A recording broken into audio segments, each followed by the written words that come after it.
Oh, we live, we live. What's going on, family? It's your boy Gerald Moore Jr., and I want to thank you guys for tuning in today. Today, I just wanted to do a quick live and talk about the name, image, and likeness ruling that was recently passed by the Supreme Court to allow college athletes to be paid for their name, image, and likeness. Now, this is a topic that has been hot for some time. I've talked about it for a long time. Obviously, I'm a former Division One athlete. Played at Ohio University, which is a mid-major in the MAC conference. Um, I was highly recruited out of high school. I went to St. John's College High School, which is a college prep school based in DC. So I played with other great athletes that were on my teams. I was a two-sport athlete, football and basketball. 3-year varsity letter winner. Also ran track for a little bit, but I played with other talented athletes that were even better than me, higher, picks than me in terms of going to schools. I was a three-star coming out of high school, so I played back, receiver, and DB. And so I committed to Ohio University my junior year of high school. My dream and my goal as a child was to get a Division One scholarship. It didn't really matter what school it was, as long as I got a Division One scholarship and my parents didn't have to pay for me to go to school. That was my biggest, I would say dream. It wasn't even the NFL. I knew going to college would be a springboard into a different stratosphere for me. I'd be able to make different connections, different relationships, all the things that kind of come with college, while also being able to travel and see the country, see the world, see different things, meet different people. So, for me, I was able to see how big sports was, coming out of Prince George's County. If you guys are familiar, Prince George's County is a hotbed for talent in terms of Black athletes. Kevin Durant, Quinn Cook, Jarrett Jack, Victor Oladipo, and the list goes on. You could really, create a long list of people that have come out of the Prince George's County and DMV area. And so, the last few years I've talked about, athletes being paid for their name, image, and likeness. And the reason I was able to, speak so confidently on it is because I was a part of the process. Everybody just thinks that since you're an athlete and you're on scholarship, that, that's all you need. But when you break it down, and you look at where the majority of these athletes are coming from in terms of playing college sports, typically, especially in football and basketball, you're seeing a lot of African American athletes. And we know, if you look at any of the research that has been done on Black communities, African American communities, the majority of these athletes are coming from poverty. When you look at, and that's the thing, we separate everything and we don't go back to the foundation. For me, why did I want a Division One scholarship so bad? Well, I knew my parents couldn't really afford for me to go to college without taking out loans, without doing all types of things that would possibly jeopardize my family's lifestyle. I had, brothers and sisters that were in, elementary, middle school, and high school. So, they needed to be taken care of as well. And so I didn't really want my parents to have to foot that bill. And I didn't want to have to take on loans and debt just to go to college. And so I busted my butt to get a Division One scholarship. That being said, going to Ohio University, again, I had never heard of OU. Coming from the East Coast, I didn't know what a Bobcat was. I barely knew what Ohio State was, because I wasn't really a student of, college like that. You heard about the big schools. I liked Florida State. I liked Florida. Reggie Bush was one of my favorite athletes. So USC, Michael Vick.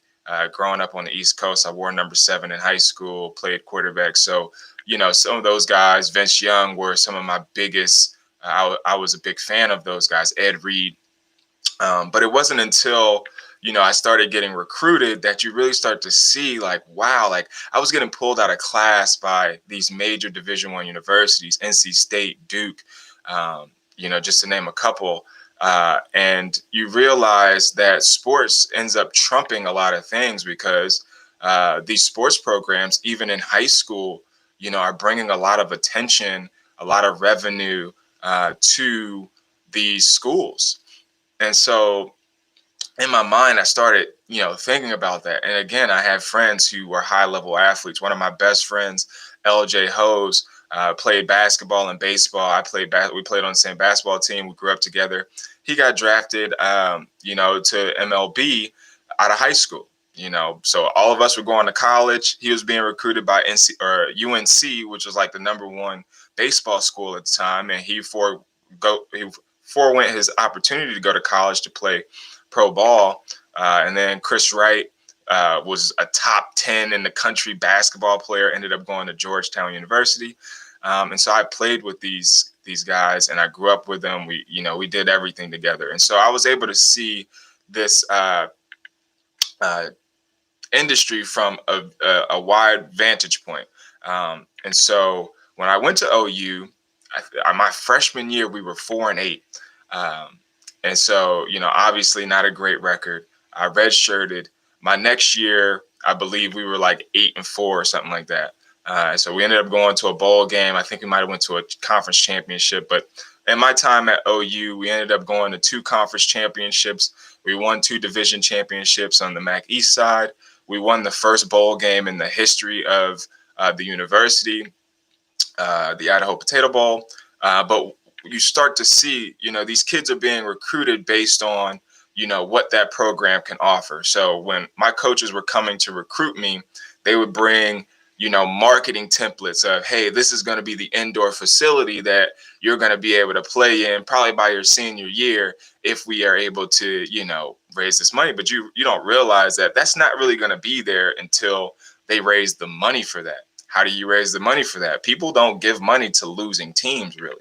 So, once we started to win, then you started to see these fundraising campaigns come up where now they're reaching out to alumni. Now they're reaching out to corporations and alumni that are in the C-suite of corporations to raise money. And so, once we started winning, you started seeing millions of dollars roll through the door to be invested in these facilities, in the locker room, new weight room, new turf, again, new indoor facility, and all types of things, new uniforms.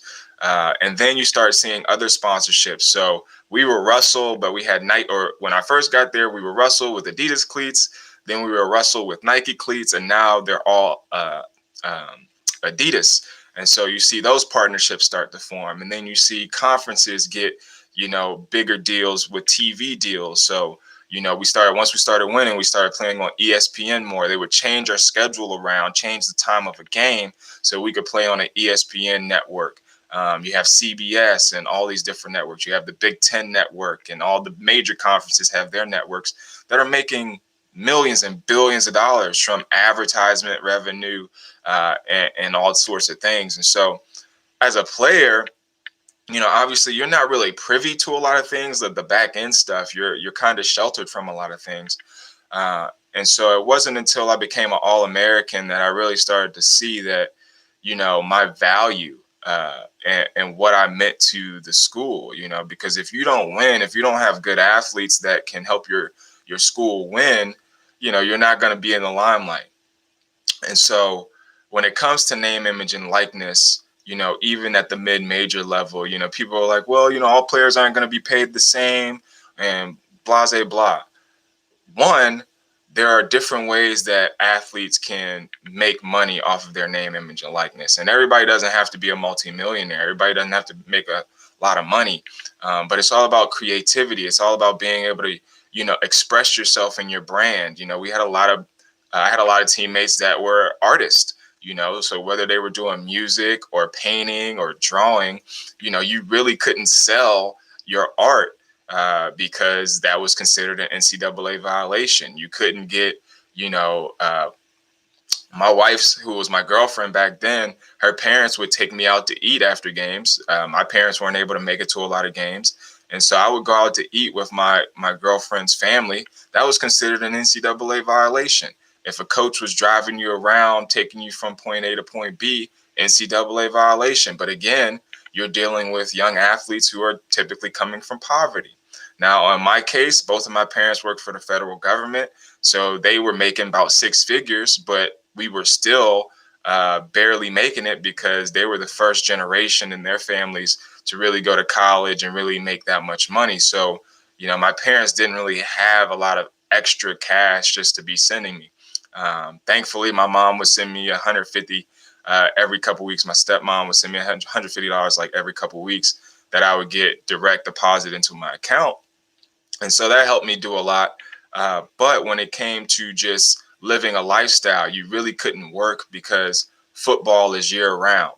I did an internship and I got a job with the dermatology office my junior and senior year, but my dermatology office couldn't pay me. I didn't take payment from my dermatology office when I was an intern.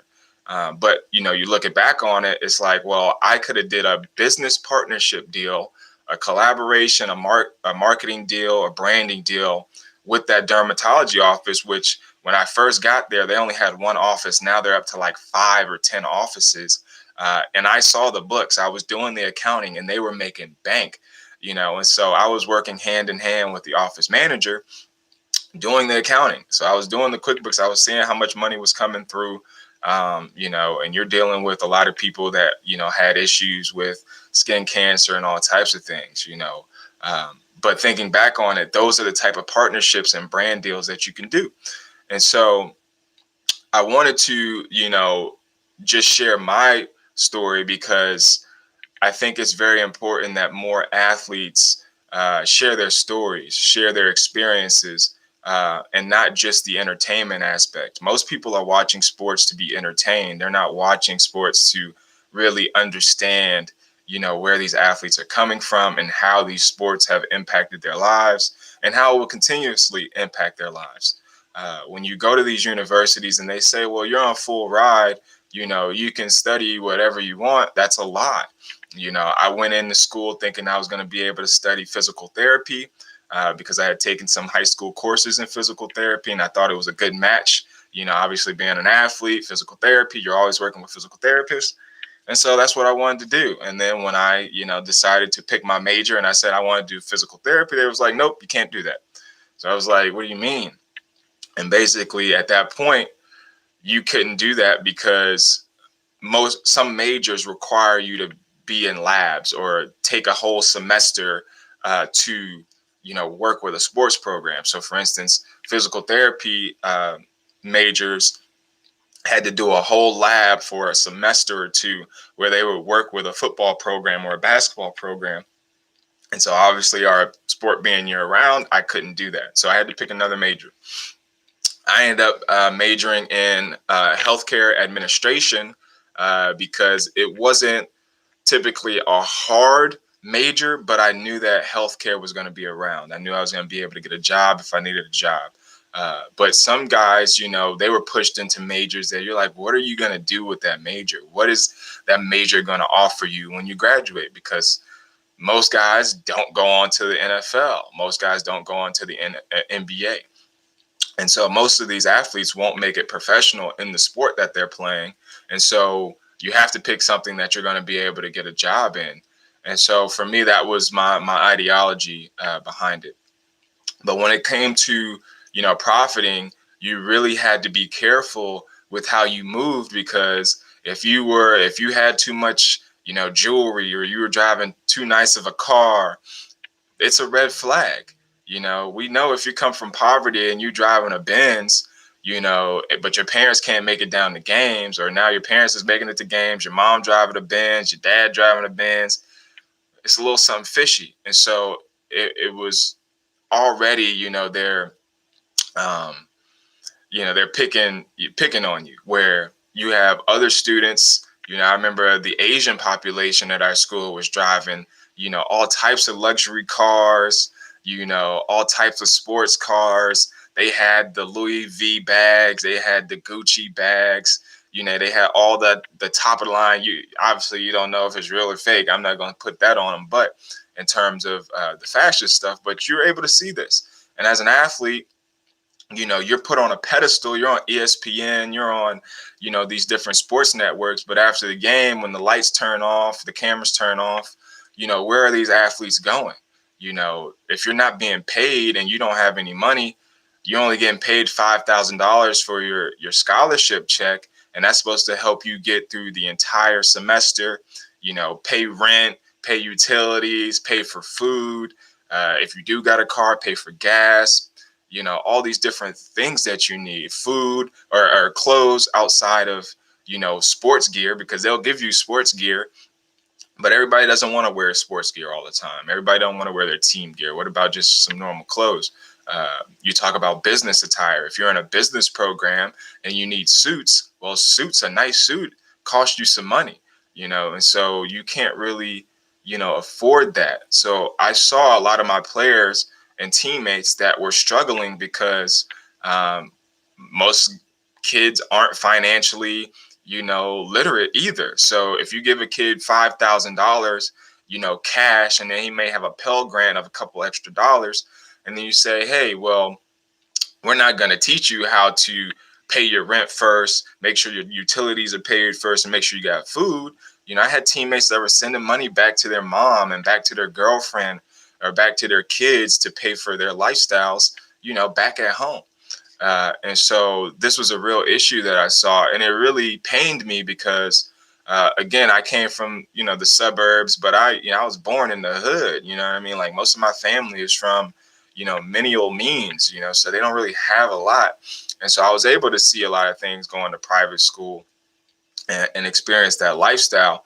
But when it came to being paid for what we were doing, it's like the coaches can make, $500,000, $1 million. The coaches can write books. The coaches can, sign a deal with Nike or Adidas. The coaches are flying private jets, because most of these towns and where the schools are, they have their own airports. The coaches can do business with the boosters. So if a booster is the owner of a major company or CEO or CFO of a major corporation, well, the coaches can have personal meetings with them and say, hey, this is what we need, to make our school better, and obviously the better the facilities are, the better the uniforms are, the nicer the school is. That's going to entice players to come to that university. So when you talk about HBCUs and why some of these great Black athletes are choosing to go to, predominantly white institutions over HBCU institutions, well, the HBCU institutions aren't putting a lot of money and resources into recruiting because most of them probably don't have it. Whereas, so I wasn't really recruited by HBCUs like that, even though both of my parents went to HBCUs. My mom went to Hampton and my dad went to Norfolk. So I grew up going to, the Battle of the Bands and seeing halftime. And I was like, oh, I thought it was lit. I didn't necessarily know that these schools were Division I. I didn't necessarily know the issues that were going on culturally. But, when it came down to it, it was like, I was, ready to go to whatever school was going to, be the best fit for me.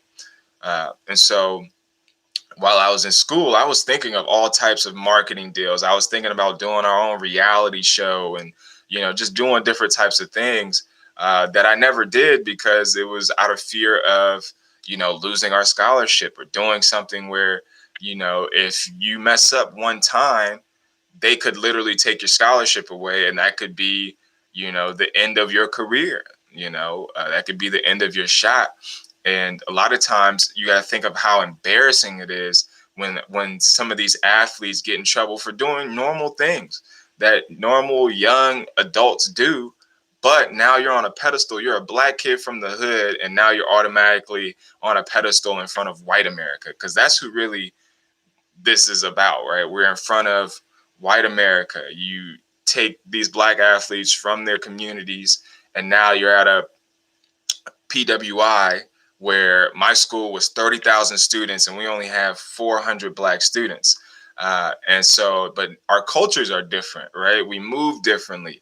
My parents act a little different than, Johnny and Becky's parents, our cultures are different. So, but now you're expected to, be a leader because you're a leader because you're on this pedestal. You're in front of the world. You're in front of mass media. You have, cameras and microphones in your face after the game, win, lose, or draw, and you're expected to keep a level head when you may be thinking about how you're going to pay your rent for your apartment, how you're going to pay for some food because you're starving. And people are like, well, the teams feed you. Well, not every school has a training table.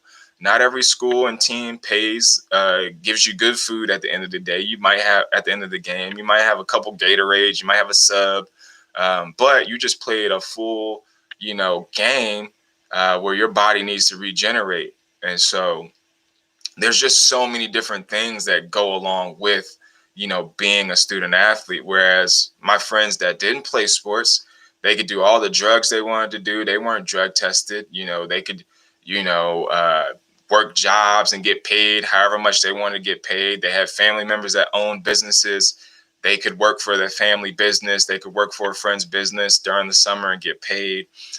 And so when you look at it, it's like you need to get paid. And so guys get injured, ACLs, MCLs, high sprained ankles, concussions. So what happens when, a kid, has an ACL? He was the biggest player in his town, his city, his state, then goes to college, is the man, and plays 1 or 2 years, but then tears an ACL or gets concussions, multiple concussions, and can't play anymore. And now he's forced to just become, a person that is a normal person, but he wasn't able to benefit off of his labor, his name, image, and likeness early on, which could be a springboard into business, which could be a springboard into helping you study and get other advantages, whether it's another degree, whether it's a master's, whether it's, helping your family start a business, helping your dad, improve his business. You can become an investor. There's just so many different things that you can do once you have access to capital based on your name, image, and likeness. And so just I'm gonna wrap this up because I got something to do real quick, but just a few ways that athletes can make money off of their name, image, and likeness. One, you could do partnership deals. So you can be a model or actor for a local brand or business. Most of these towns have car companies. Most of these towns have, doctor's offices, dentist offices, manufacturing companies. You can start a nonprofit where now you can raise money. You can do camps and clinics. You can do all types of, you can do speaking engagements. You can write a book. And now you can actually sell your services to make a profit. I see some guys are charging upwards of $10,000 for doing signing engagements, for signing autographs. Athletes are getting paid to do interviews. So there's going to be, it's like the wild, wild west right now. You're going to have some athletes that are going to make a shit ton of money. You look at Master P's son, the rapper Master P, his son hasn't played a quarter of college basketball yet, but signed a multi-year, multi-million-dollar deal with a tech company. And he's going to an HBCU.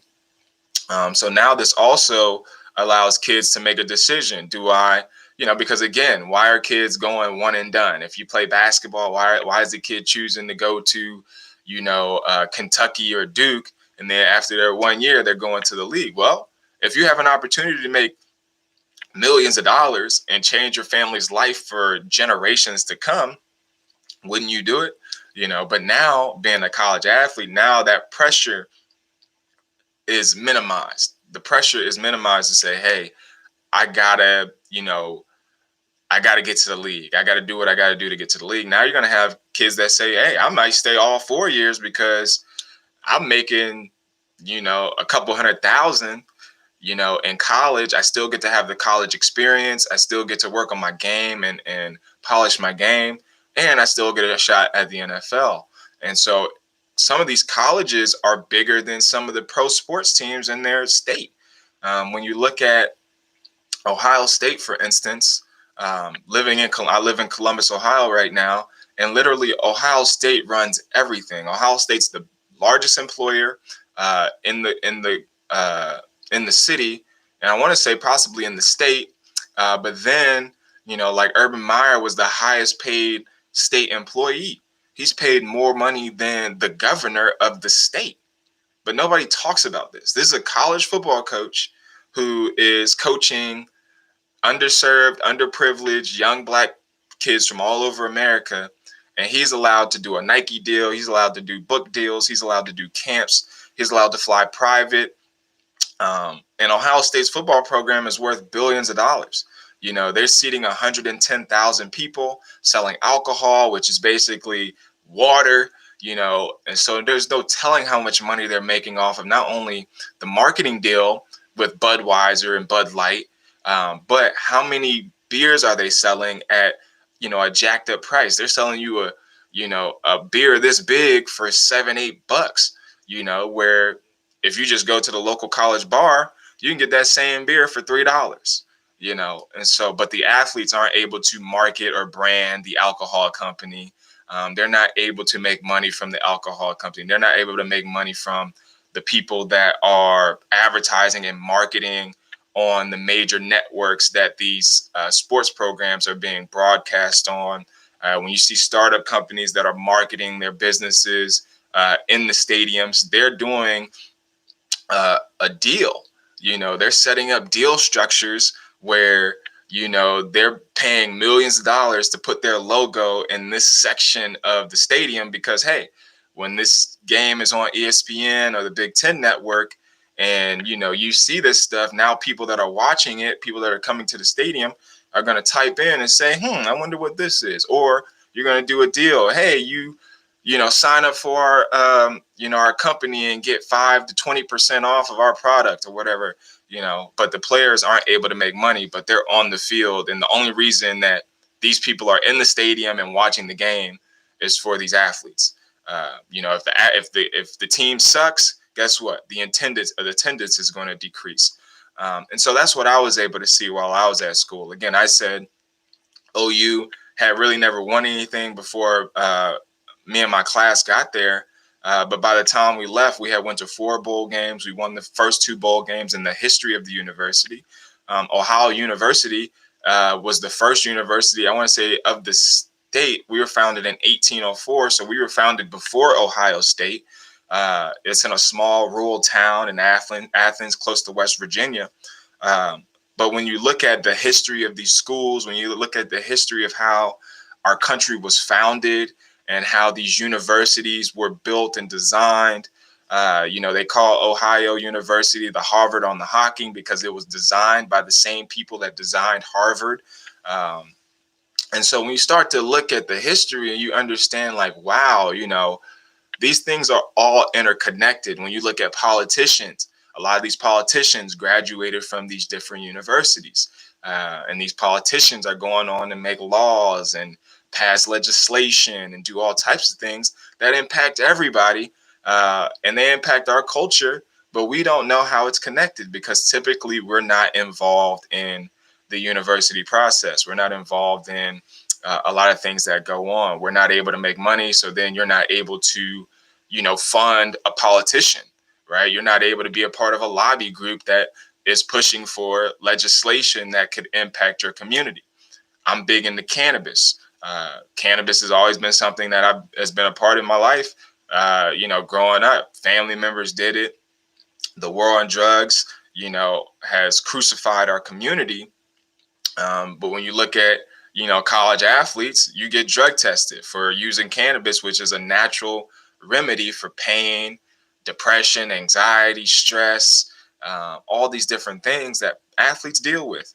After a game of football, you've damaged your body.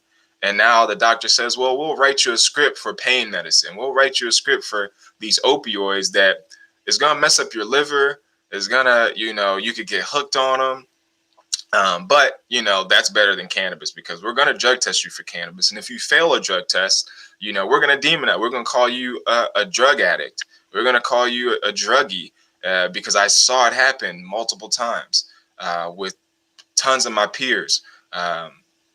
But cannabis is going to allow you to relax and chill. But, after the game, you can go get belligerent drunk at the local bar, win, lose, or draw, which we did both. Because at the end of the day, what are you going to do?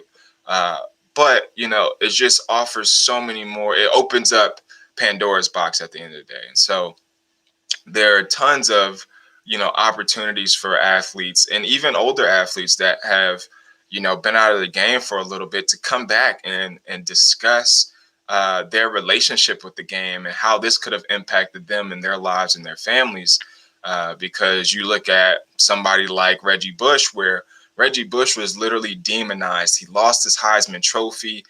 He set all types of records that they took from him. But now, what do you say to Reggie Bush? Like when he was just trying to put food on the table for his family. What do you say to the guys at Ohio State who were, getting tattoos and cars and stuff like that, selling their bowl rings because they were trying to put food on the table? And you demonized them at that point in time, and that could have jeopardized their pro shot, because once you demonize a kid in college, you don't think the pro scouts are looking at that. You don't think those pro, coaches and GMs are going to say, well, this guy he has character. They always talk about character. This is a character issue now because he went outside the rules. When we know these rules are made up, we know these rules. And the Supreme Court basically said it's illegal what the NCAA has been doing. And so it really opens up Pandora's box, and I'm elated that athletes get to get paid, and this isn't just for the male athletes. I mean, female athletes, they got makeup, they got clothes, they got Fashion Nova. They could be selling their bodies on the web. They got they could do all types of stuff that a lot of guys don't have access to or aren't really going to do. But women are going to be able to profit off of this as well. And so it's not just, this guy is a big time Division I athlete and, he's going to make all the money. You can have a big time Division I athlete and he says, hey, you got to take care of me and my linemen. You got to take care of me and my whole squad or my whole offense. And so you got athletes that, take their teammates out to eat or take their teammates, to the movies to make sure that they're taken care of. Because if I look good, feel good, and play good, and I can pass that on to my other teammates, that's going to allow us to play at a higher level. And so it's just, it's been a long time coming. I've been out of school, 2021? So I've been out of school for 8 years now. I graduated in 2012, 2013. That was my last season. And my last season, we cracked the top 24 in the country. So we went from being at the bottom of the MAC. We were 4-8 my freshman year. We played Ohio State my freshman year in front of 110,000. Played in some pretty big games. Played at Tennessee. I think they had about 110,000. Played at Penn State, about 100,000, 110,000. But my senior year, we beat Penn State after the whole Joe Paterno scandal, which was huge. It was my senior year. It was my first game ever. It was on my birthday, September 1st. And we whomped them, you know what I mean? And so at the end of the day, winning that game put a lot of spotlight on Ohio University. Now, when you beat a Big Ten team like that, or any team in a major conference, that sheds a light on, not only your school, but then the conference. Like now everybody's like, oh, these teams can compete. Not only does that impact the sports program, but it impacts the school. When we were winning, the tuition or the application rates increased. So now that we're on ESPN multiple times a year, now that we're on different networks multiple times a year, now kids are seeing our school. They're hearing more about the school's doing more advertising, and now you have more kids like, oh, I want to check that college out. That college looks cool. You know what I mean? I want to be a Bobcat. I want to be an XYZ. So, I saw that happen. Not only did the applications rate increase when the football and basketball team, because our basketball team was winning too. Our basketball team went to the Sweet 16 once or twice, I think. And so we had some really great sports programs while I was there. And so you really saw, things start to matriculate in terms of, all right, when a sports program does well, that means the school is going to benefit because application rates are going to increase. And so they also increase tuition. And when you talk about applications, well, these schools charge $50 to $100 for an application fee. So just to apply to go to a college doesn't mean you're going to get in, but you're going to apply and you're going to pay $50 to $100 for your application fee. So the school's making money and they're not accepting everybody. So you're like, you're charging people for this, and then you're leveraging the football program, and then but the players can't make money. But the players can't, it's an NCAA violation for me to go out to dinner and my girlfriend's parents to pay for my food, or for me to get rides, or for me to do all types of things. And so, it's really, but the other students can do this, and it's not wrong. The other students can do Molly, X, pop pills, smoke weed. Nobody's drug testing them. Nobody's, checking to make sure they go to class and do all these different things. Nobody's asking them to be on ESPN and put a microphone in their face after they just lost a game and say, and then you have a reporter ask a dumb question that you have to sit here. You may have media training, you may not have media training. And they typically only pick certain players to go speak in front of the media, by the way. Typically, your quarterback is most likely going to be a speaker in front of the media, win, lose, or draw. I was a team captain. I was an All-American, like I said earlier. So I was picked for media things all the time. And so, but not all your athletes have that training to be able to be composed, to be able to, think of certain things. Not everybody has the media training. Most schools don't have the funds to, pay for media. But now we got social media. Like, you got kids that have 500,000 followers, 1 million followers on social media, and they can get paid for that now, where before you couldn't do that. Before you couldn't, get paid to leverage your social media account, TikTok, Instagram, Facebook, Twitter, all these different, things out there. But now you can. And that's big in terms of, now that I'm outside of sports, in terms of just living life, doing business. I'm the president of a nonprofit. So if you're checking this out, go check out my nonprofit, gononprofit.org. You can follow us on Instagram, GO Nonprofit. Green Environmental Outreach is what GO stands for. And our mission is to empower and inform our communities on, green living, essentially, because, you look at, our climate, you look at inner cities, deforestation, all the things that are happening, food deserts that are in urban and inner cities. So there's a lot of things that are going on that we're not privy to in some of these communities. And so just I had to go plug that in there real quick. But again, these are just opportunities that, athletes can get involved in while they're in school and post school, because we're not really educating them on opportunities. I know personally, I had no idea. Nobody was telling me anything besides everything was geared towards playing the sport, being successful at the sport, and then potentially going to the NFL. And the NFL didn't really become a reality until I became an All-American, until I started actually playing. But then by the time I got to my senior year, my body was so beat down. I was exhausted. So I got to try out with the Oakland Raiders. Got cut, and it was just like, I'm done. Like, after that point, I was like, I'm good. Fuck football. Football has fucked up my life, because head injuries, neck injuries, shoulders, wrists, all types of things. And so for me, I was like, I can move on. I got my degree. I'll figure the rest out. But a lot of my teammates didn't have that same mentality, because they weren't from where I was from. I went to school with kids who were going to Harvard and Yale and Dartmouth and these prestigious schools. And I was going to mansion parties in high school, smoking weed, doing drugs. But I saw that these kids over here got to live a whole different lifestyle. And I had to really be careful of what I was doing and what I was portraying, because if a coach saw me doing drugs, or a coach saw me doing alcohol, or if I got in trouble, that could end my recruiting, that could end my life, that could end a lot of things. And so I really had to be careful of what I was doing.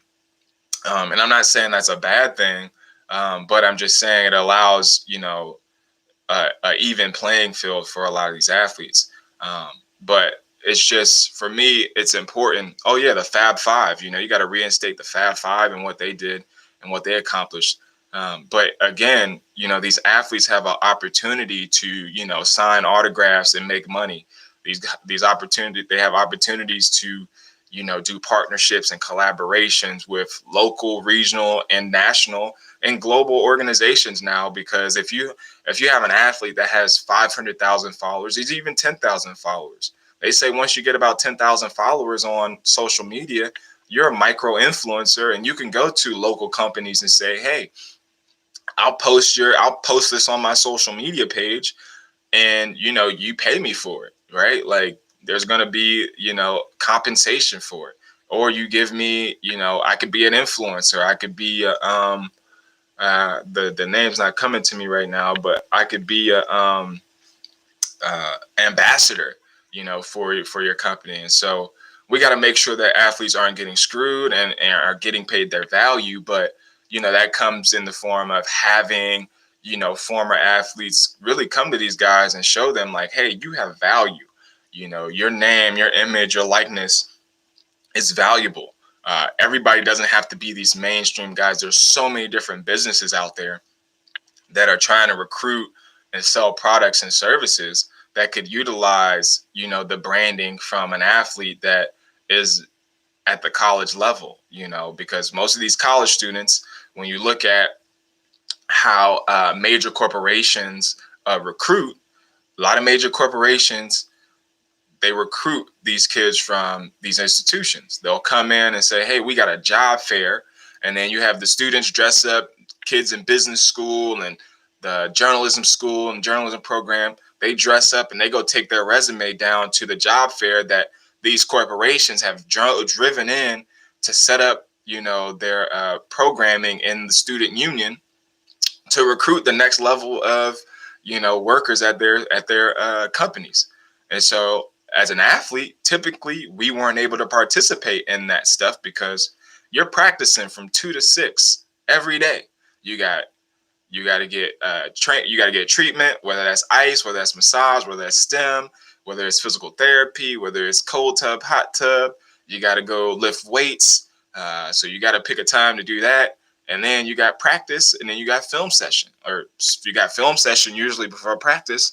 So you go watch film for an hour, hour and a half, and then you go out and have a 2 hour, 3 hour practice. By that time, it's 6 p.m. 6 p.m. You got to go get dinner. So guys had to leave practice early so they could go get dinner and then go to their night class. And then after night class, you go watch some more film, go back to the stadium, watch film, go chill in the lounge a little bit. You go to sleep and you redo the same thing over again. And most kids are taking 12 to 14 to 16 credit hours a semester. And so you really don't have time to do a lot of these little extracurricular things that are going on through the day to help enhance your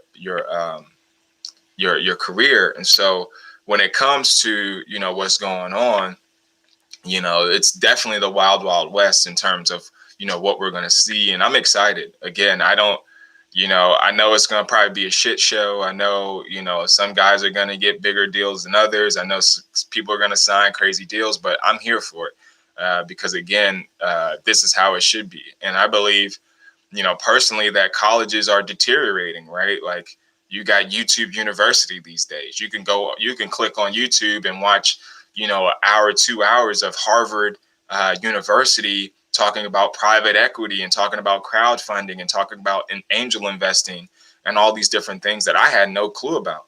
But then again, when you talk about venture capital, a lot of these venture capital companies are utilizing the university in their research institutions. So Ohio State, for instance, has Rev One, which Rev One is putting out hundreds of millions of dollars into startup companies, whether it's tech, whether it's biotech, whether it's fintech, whether it's, agriculture, whatever, ag tech, anything tech, right? And these research institutions are putting in hundreds of millions of dollars behind people. And then They give you more money based on validating your idea. Well, what does validating your idea mean? Well, if you create an app and then you get 10,000 people to sign up for your app, and now you go back to your investors and say, well, hey, we got 10,000 people to sign up for our beta app, which isn't even fully functioning, and it's a viable product. We're getting feedback, we're getting usage rates, we're getting data, we got names, we got height, sex, weight, phone numbers, emails, and now they're using that information to then market and promote their products to these people. Now they're giving data and information to help, advance this. But again, all right, let's say we take an athlete from one of these major, we'll use Ohio State, since Ohio State's top 5, and we're using Rev 1. And so these venture capital funds are also being invested in by the state.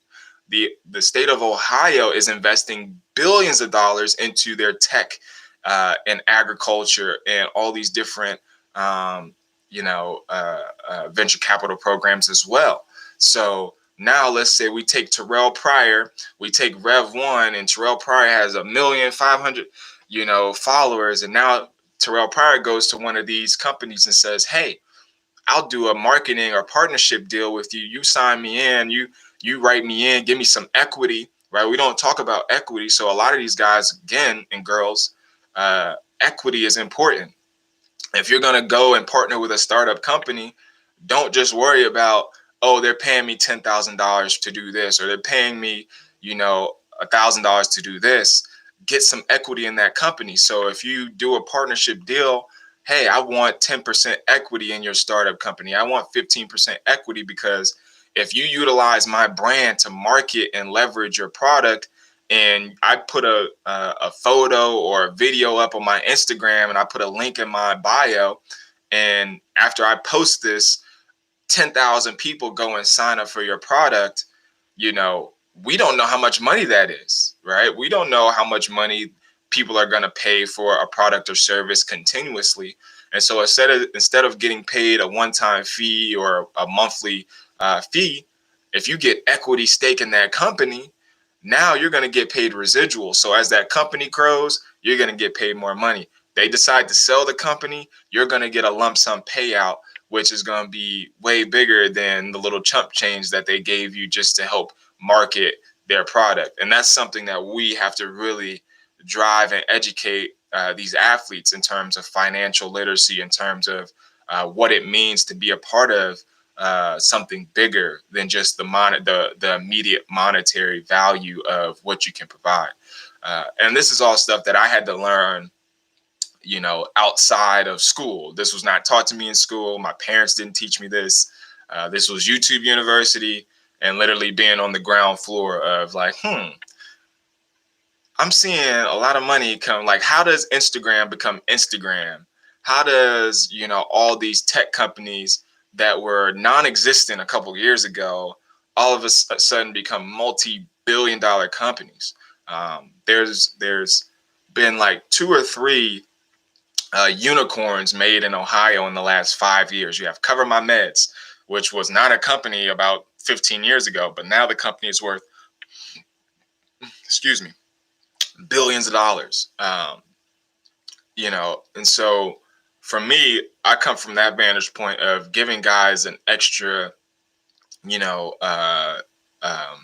advantage of being able to take advantage of, this opportunity. Don't just look at, the window dressing, peel the curtain back, get into some of the details, and really start to, ask questions and find people that have been involved in sports, been involved in business, to really help you organize. Because now, again, you're going to still have more people that are going to come out and be trying to get to these athletes and take advantage of them, because we know athletes have a big following. We know athletes, it was, amazing how many former friends or friends would hit me up after we played a game on ESPN. People that I really didn't talk to, I wouldn't even say we were friends, maybe associates, acquaintances or whatever. I'm just kind of a nice guy, but people hit you up. You got all types of text messages after a game because you had a big game, you had a big hit, you had a couple interceptions, Now people hitting your phone. Oh, I saw you on ESPN. Oh, I saw you do this. Oh, I saw you as the impact player. Not to mention, I was on EA Sports, the video game, right? So I was a part of a lawsuit uh, a few years after I graduated, a class action lawsuit that helped pay for my wedding. I got paid about $5,000 for being for having my name, image, and likeness used in the EA Sports NCAA video game. I got paid another 5 racks a few years ago because schools weren't paying out the full allotted amount for tuition for the scholarships. And so it's like, well, if you could pay me $10,000 after I've graduated already, I went to a mid-major. I wasn't able to get paid for my name, image, and likeness. I wasn't able to make money from, just doing brand deals, marketing, working, selling merchandise, selling whatever. How much money could I have made? Because you don't get paid to try out for the NFL. And then we don't discuss, well, guys making it to the NFL. I like to talk about NFL specifically because I played football, so I can directly relate. But, the league average is like 3.5 years of a guy playing in the NFL. So if you played 3.5 years, you graduated college at 21, 22, you're 25. You have the rest of your life to live, and most of those guys cannot live off of the rookie contracts that they're getting in pro football. If you get a 3-year deal for $1 million as an NFL player, you got to account for taxes. You got to account for your lifestyle. You got to account for insurance, your trainers, your cook, your chef, your family's lifestyle. You done made it to the league, so now you think you good and you're gonna be there because you're feeling good, feeling great, but that doesn't last. You can get hurt. So it really, we really have to, educate. And that's why I really want to use my platform to help educate these athletes on just different various ways that they can get involved and set themselves up for success long term. Because the short term looks good, it feels good, but once you're 10 years down the road, your body's already beat up because you've accelerated the damage from playing a high impact sport. And most of these schools, like I got hurt a bunch of times in school, but my school I don't have an insurance plan with the school. Like the school doesn't care about, whether the concussions that I had are impacting me now, whether my sprained ankle, sprained foot is impacting me now. And so you kind of get disassociated from the university, but they're hitting you up for money, right? I get hit up monthly for money from my school, and it's like, well, y'all didn't set me up to really do anything. Everything that I've done outside of school has been by my own doing. Even when they come to visit, to fundraise in Columbus, Ohio, they don't reach out to you and be like, hey, we want you to come to this fundraiser, and connect with our alumni and do things here. So like 2 or 3 years ago, our head coach who just retired, so shout out to Frank Solage on the retirement. Great coach to play for, definitely old school, definitely hard-nosed football, but he definitely helped me become a leader. And he, helped me achieve my childhood dream, so I'll forever be grateful. But they came into one of the golf courses here. What's the name of the golf course? It's a prestigious golf course. I'm not a golfer, by the way, but it's a prestigious golf course. It's where they play one of the PGA tournaments in Dublin, Ohio. The name will come to me later. Murrayfield Golf Course. So they set up this caravan where the coaches come, basketball coach came, football coach came, and they basically invite alumni to come in. You're going to have dinner. And it's just a big fundraiser. We're going to bring out the alumni. We're going to bring out our boosters. And so I decided to show up. I was like, I'm going to show up. I'm going to see what it's about. I did play 4 years, 5 years at OU. I did play on the winningest teams out of OU. So I was like, I'm going to show up, So I show up, just chilling, came through with my bowl ring on, whatever, because not many people got those, right? So I come through. And next thing you know, the coach is calling me up to the front of the room in front of hundreds of people, telling me to speak in front of the people. I'm like, y'all didn't even invite me to this joint for real. Like I should have been invited. Y'all didn't really, you're losing opportunities to leverage your biggest recruiters. Your former athletes and your current athletes are your biggest recruiters to the program. They're going to be the ones screaming from the top of the mountaintops, hey, you should come to this school. When recruits come in to the school while you're playing, I had a recruit every time a recruit came in. Now, when recruits come in, I'm like, I'm going to host a recruit because you get 60 to $100, you know what I mean, to host this kid for the weekend, and show him a good time. Now it don't cost you 60 to $100 to show a kid a good time in these little small towns. The kids are eating because they're paying, you get 3 meals a day from the recruit visit, so basically you paying me 60 to $100 to take this kid out, when nighttime comes, and show him around the campus and hang out or whatever. So like I would always do that. And I had a great track record. Most of the kids that came on recruiting visits with me came to the school, especially if they came from the DC area. There was a whole pipeline of kids after I came. We had 6, 7, 8 kids that ended up coming from the DMV after I came through. And so you literally saw that pipeline being created. And so, this is another way that, the athletes are being used. And the coaches are leveraging the athletes that are there. Throw you a little chump change or whatever. But post grad, like I've been against my school because I'm like, yo, y'all not really helping us. But now that I'm looking back on it, y'all got all of these prestigious alumni that have graduated from this university that y'all have not connected us with.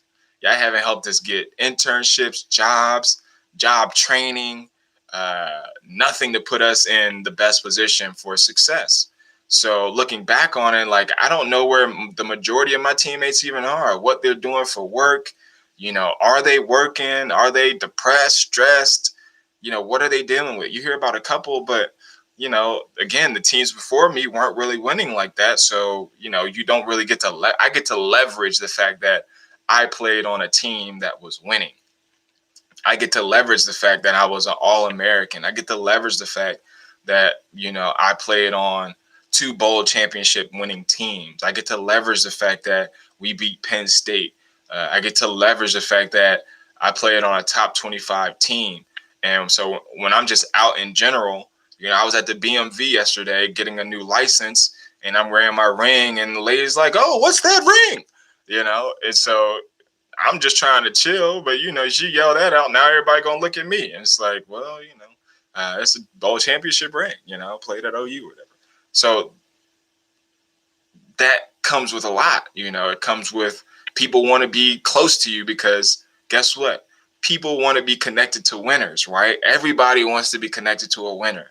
That's why if a team's losing, the stands are empty. As soon as the team starts winning, the stadiums get full, right? The TV contracts come, more money comes. People are willing to donate because now people are like, oh, did you see us win? Did you see us win? But you didn't play. You didn't practice. You didn't play, but y'all won. Okay. And so, stuff like that happens, but the players aren't being compensated for that success. And so with the name, image, and likeness rule, athletes will be able to monetize off of that success.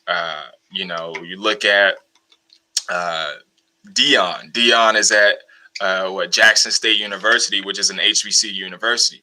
Now, if you got primetime Dion as your head coach, you don't think Dion is going to set you up right? You don't think Dion is going to make sure, like Dion was showboating way back then at FSU, you know what I mean, when you couldn't get paid and he was prime time. You don't think he's going to set up his players to ensure that they're getting, the proper benefits and that he's putting them on the game? Because most of these coaches really ain't putting you on the game of what's really going on. They only putting you on the game to perform. And if you don't perform, you don't play.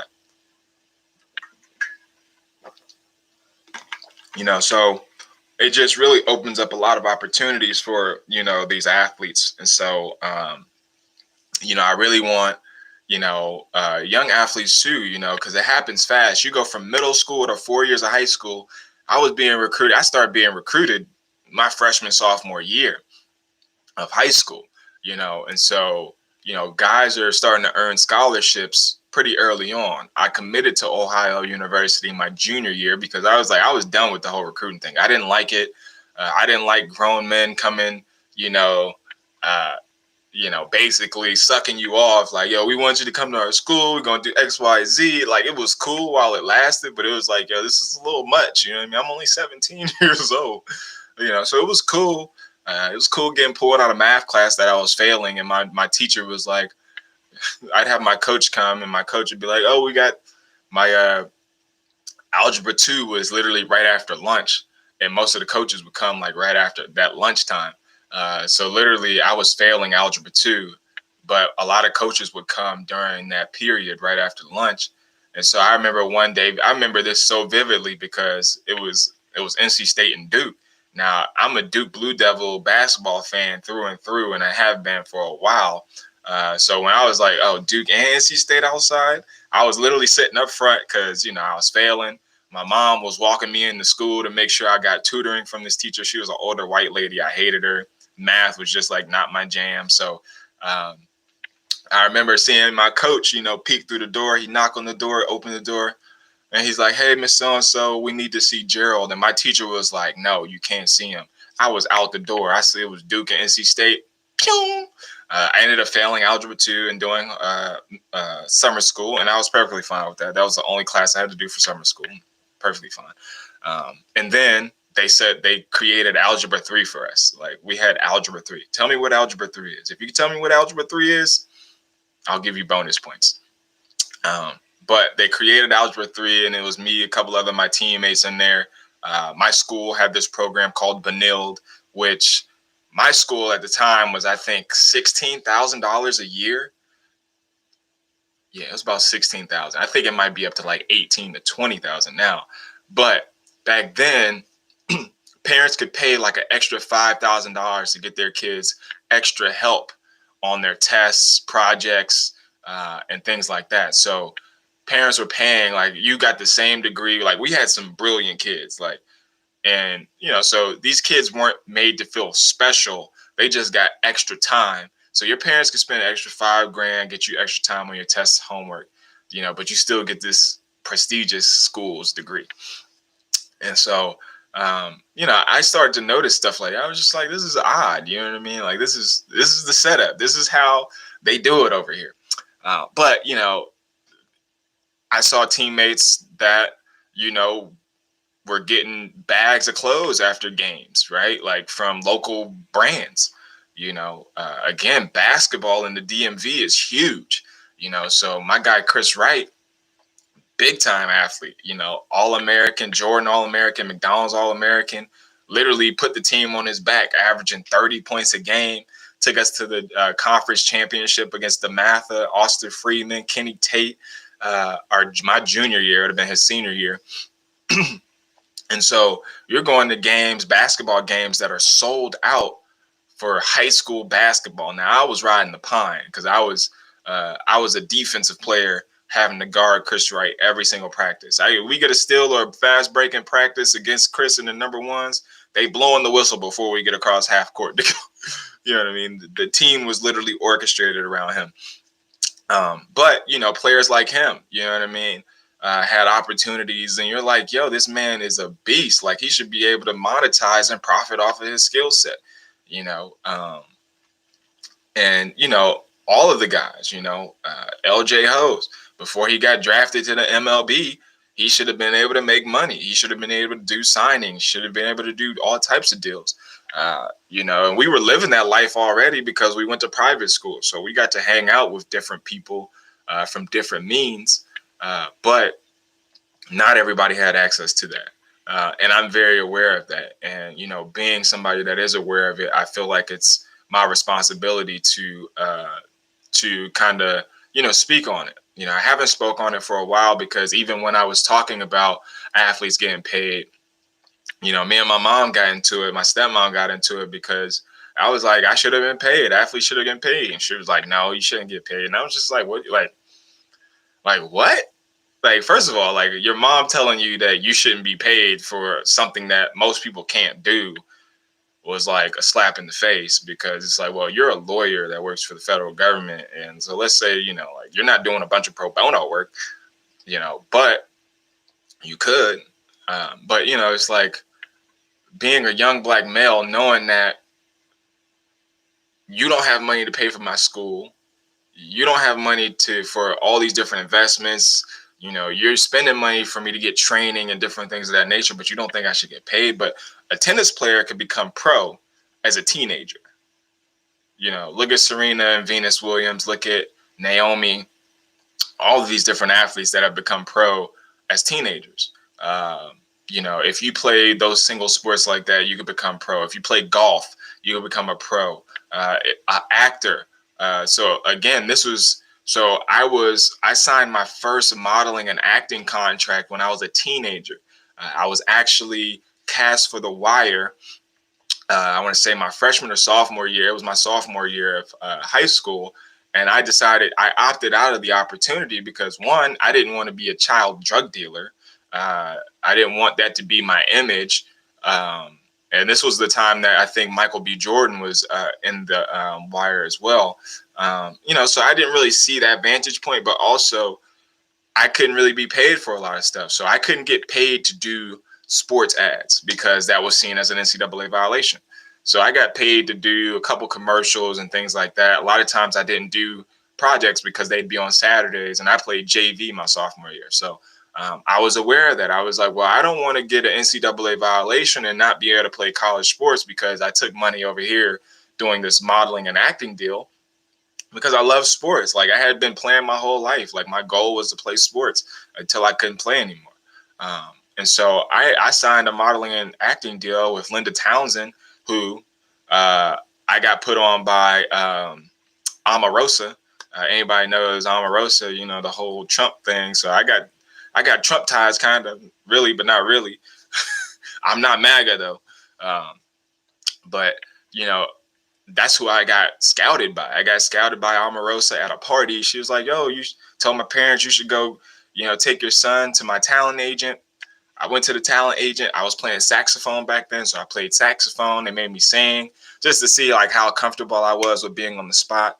And I got signed to a talent deal, and I made some money. And I'm still a model and actor. I don't do a lot, but I signed with Heyman Talent a few years ago out of Columbus, Ohio. So I've done a few commercials, Key Bank, Nationwide Bank. So again, this allows athletes to sign contracts and deals with talent agents and branding agents and management companies that have access to, these major corporations that could put them on, so there's so many different ways, and athletes got to understand, because they're not being taught that, hey, you're probably not going to be able to get this brand partnership deal by yourself. But if you sign with this agency over here that the corporations already have affiliations with and ties with, and they're sending all their work here, that agency could put you on. The agency may take a 10%, 20% fee, but what's 10%, or 5% if you're getting paid thousands of dollars, millions of dollars? At the end of the day, I'll break you off with some of this change to manage this. All right. And so it opens up, again, just a lot of opportunities for these athletes to really enhance their brands, build businesses, build their own things. They could put their girlfriends on. You could put your wife on. You could put your family on to different opportunities. I'm sure they can make special appearances, like you get a movie deal. Hey, yo, put me in the movie. I could fly down, put me in a movie for a scene. I could get paid. You get paid residuals. You get paid royalties. I was in a Key Bank commercial, and I got paid for 2-3 years for being in a commercial that I had no speaking part. I literally was just a face, and they was paying me. Nationwide, I was put on the Nationwide diversity, equity, and inclusion page for some modeling that I did, because most of the people that you see in these ads are paid models, but people don't know that, right? But if you read the fine print at the end of most of these commercials, they'll say actor, they'll say a lot of things. So marketing and advertising is huge. Once you have a product or service, you're really not You're spending money on research and development to enhance, but most of the money now is going towards advertising and marketing. We got to look at Coca-Cola and Pepsi. Coca-Cola and Pepsi is nothing but sugar. And, I know my grandparents was drinking it, and grandparents around America's drinking it. Pepsi ain't changed. But you see Pepsi paying, they paid Kendall Jenner millions of dollars for a commercial that flopped. Did they ask her for that money back? No. So we got to understand what's really going on out here. And, it's just so many opportunities for these athletes to get paid. Now, I think that athletes need to be smart and, about who they put their brands with and who they decide to mesh with. But at the end of the day, I can't tell somebody what to do, for money, and how to, get their bag. You know what I mean? At the end of the day, you got to each his own. But the opportunities are out there, to do a brand partnership deal with Pepsi or, whatever brand. And so, again, to the young athletes, get financially literate, find an accountant, because guess what? You're going to be doing deals and the government is coming, baby. They want their money, so if you're making millions of dollars and you're not paying taxes because you don't have nobody to tell you, hey, you need a financial accountant, you need an accountant, you need a CPA, you need a business manager, you need somebody to make sure that you're paying taxes. We need people to tell these kids to properly set up, corporations, right? LLCs, S corps, and how to manage that. Set up business bank accounts and things of that nature. Don't put all this stuff in your name, right? Because now that you are a person with some means, now people are going to be trying to come after you. People are going to try to sue you. All types of things are going to open up. So, there's a huge learning curve that these athletes are going to need to learn, but it's essential that you get somebody that you can trust, a good lawyer, good entertainment lawyers, a good team around you to help you build your brand, maintain that brand, and also be able to pay, taxes, right? Or not pay taxes, because we know a lot of these business owners, they sign up, they create LLCs and nonprofits to not pay taxes. And to elude taxes at a certain level. So there are so many different things and intricate things that college athletes that are getting involved in the NIL are going to have to be privy of, that many people aren't going to tell you, because what they say, the game is to be sold, not told, right? Even though there's a lot of free game out here, it's hard to do the research when you're in it. Again, I didn't do any of this research of venture capital companies, private equity, because I wasn't in business. I took a couple of business courses. I took accounting, took stats, and econ, and marketing. So a lot of these athletes are going to have teams and people around them, because you're going to have athletes making more money than their parents have ever made or ever seen. And so that's kind of what I realized once I got to that level.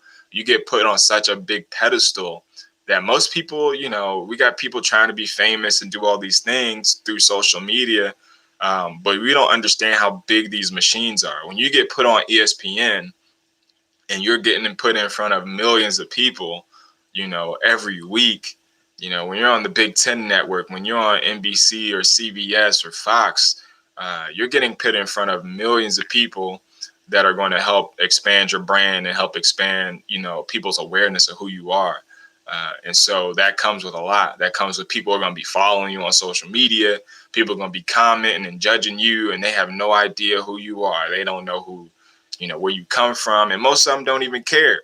They only care about being entertained, because that's what sports is. It's purely entertainment to the folks that are watching. It has nothing to do with their lives. It does have something to do with their lives, as most people are trying to escape their lives by being entertained and by telling you what to do, how to act, how to be, and things like that. So I think, there's going to be a lot that comes with this. A lot of players are going to have more power. A lot of these coaches haven't allowed athletes to use social media. because there's a lot that comes with social media, right? You have one tweet. That's what I love about my position now. I'm an entrepreneur. I'm a boss of myself. So nobody could tell me what to do. My wife is a news anchor, for a pretty reputable news station here. And she can't post certain things, or else people are going to judge her, right? But me, I'm my own entity, so I can speak how I want to speak. I can dress how I want to dress. I could talk about what I want to talk about. There's no muzzle on my mouth. But when I was in college, there's definitely a muzzle. There's definitely compliance and people that are always watching, and people always kind of um, controlling that environment. So most of the coaches, the kid that played for UCF, the kicker, I forget his name right now. Destroying, I think, is on social media.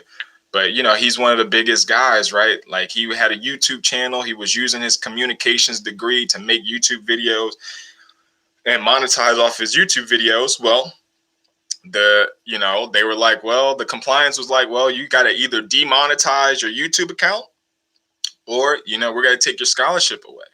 And so for him, he was like, well, I'm gonna keep making money. If I'm making money off of my YouTube account and I got millions of views and millions of followers, he took that risk, and so he's been able to continue his success, being a YouTuber, being an influencer.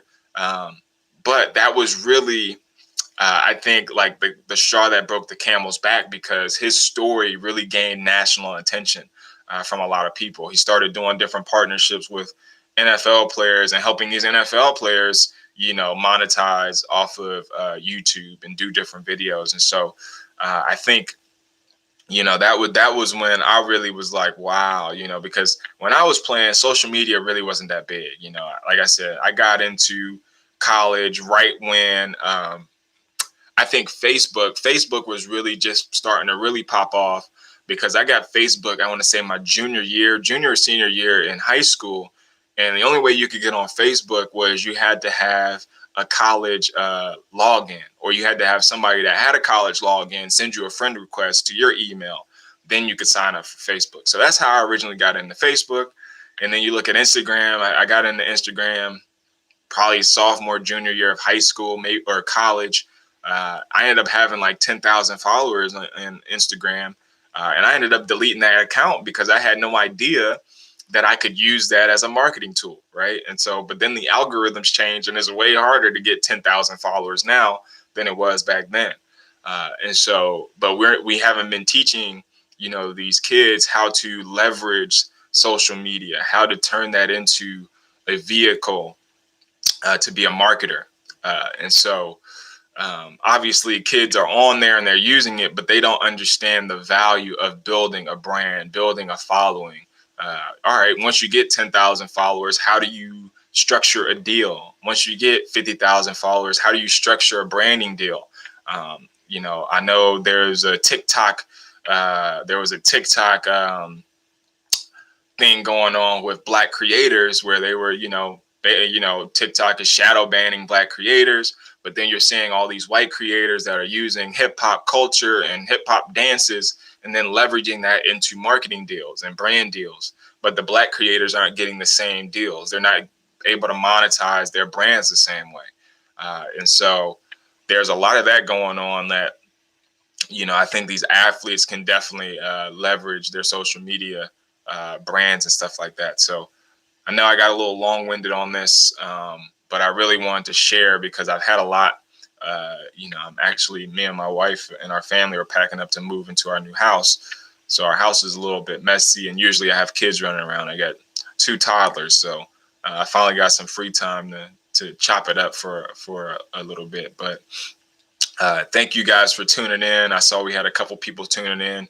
If you like what I talked about, please like and subscribe to this video. I definitely will be doing more videos in terms of entrepreneurship, business, entertainment, name, image, and likeness, and also talking about more about what's going on with my nonprofit.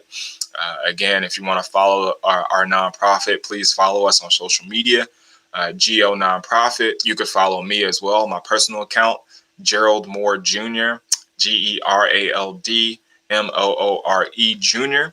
on Instagram. On Twitter, it's the same thing. It's just Gerald Moore _Jr. Uh, just to stay up to date on what I got going on, stay up to date with my life. I like to add different things and showcase different things. But again, if you know an athlete that aspires to play Division I ball, aspires to play college ball, please show them this video. If you know somebody that is a college athlete at this moment and may not know what to do, or a parent, show them this video and have them reach out to me, because there are tons of ways that athletes can profit and make money off of their name, image, and likeness. And there's a lot of unique ways. It doesn't have to be, some of these things that we see these athletes on commercials and stuff like that. There are a lot of different equity deals, a lot of different partnership and collaboration opportunities, a lot of marketing. Again, you can become a business partner in some of these things and be get a title. So once your playing career is over, you have businesses that you can now fall into. If you look at LeBron James, think about LeBron James when he was in high school and he was trying to determine whether he should go to Ohio State or go straight to the league. He might change his mind.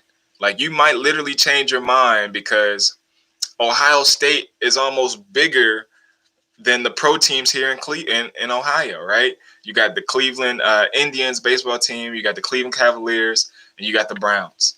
Ohio State runs everything in this state. People don't even go to Ohio State and just love Ohio State. They bleed Ohio State.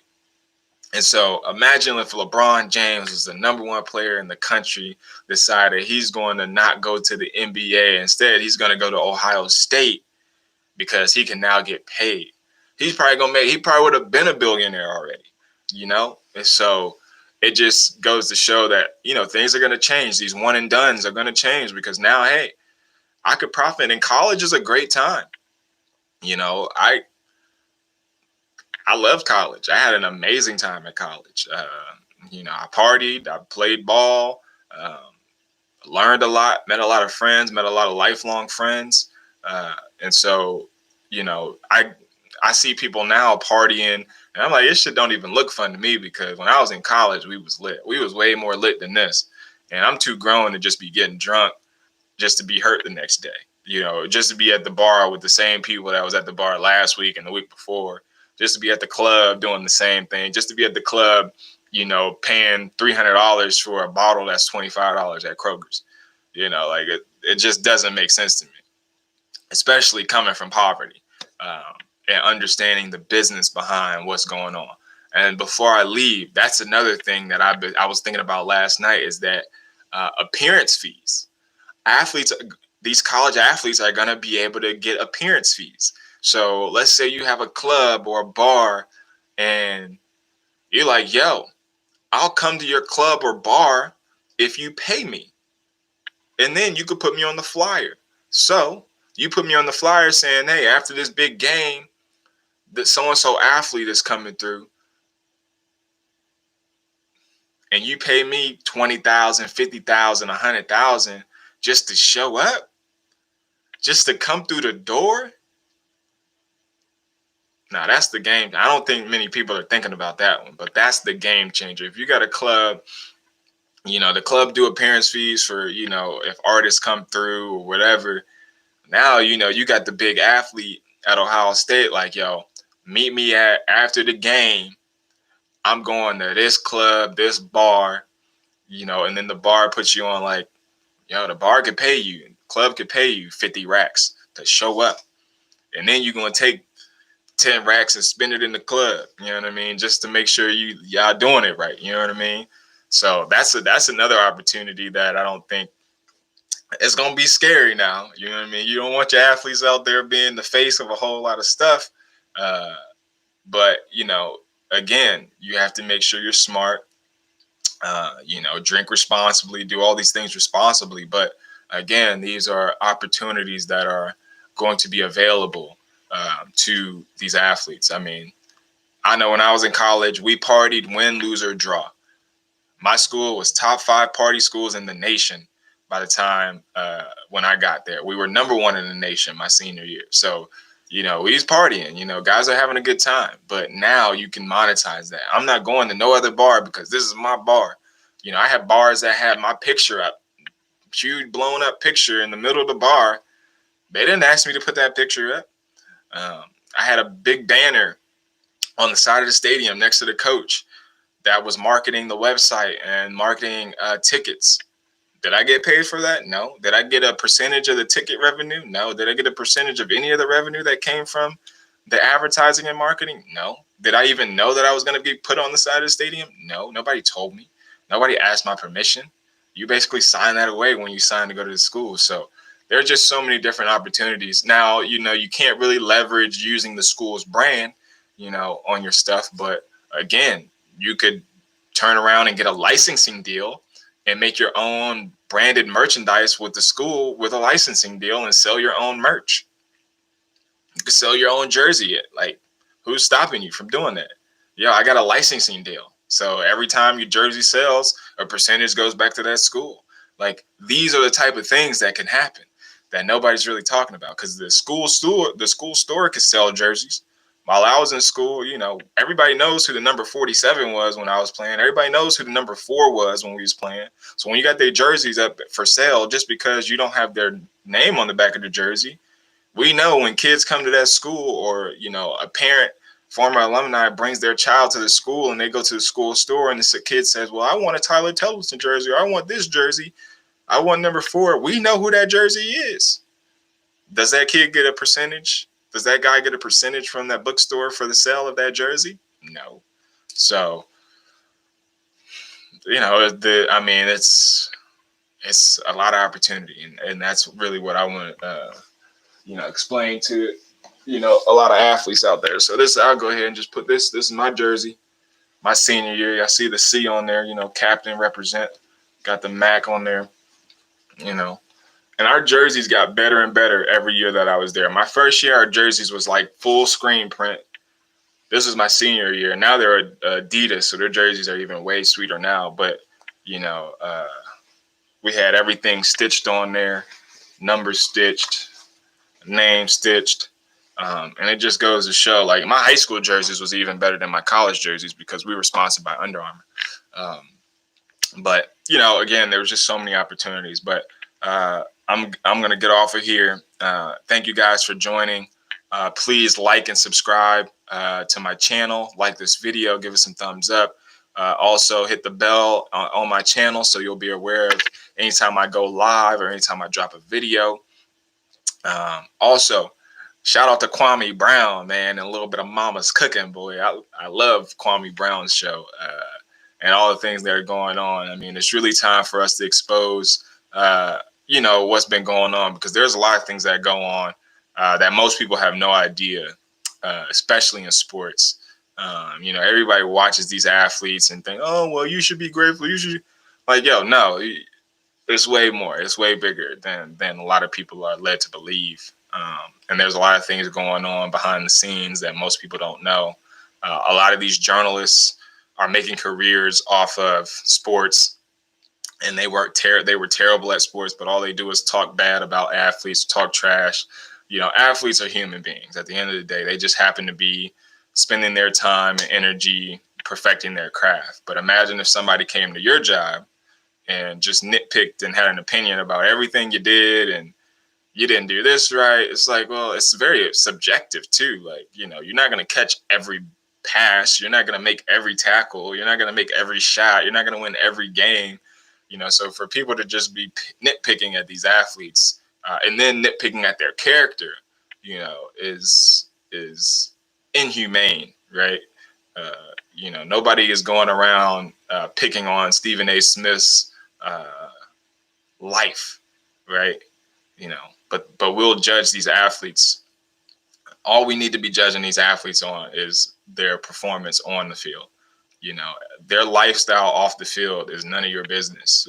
Obviously they let you into their life, but for you to be judging people's character without even understanding the backstory is just wrong, because most of the people doing the judging, let's look behind your curtain. You know what I mean? Let's see what you got going on back there. And that's what's happening now. You're having a lot of these athletes now that have their own platforms. You look at Kevin Durant, he has his own media platform now. He doesn't have to go speak to the media really if he doesn't want to, because he can go direct to consumer.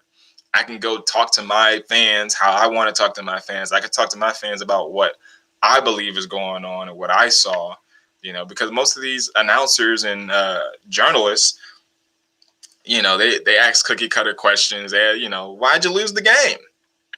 How did it feel to lose? How does it feel to win? Like, what do you mean? Like,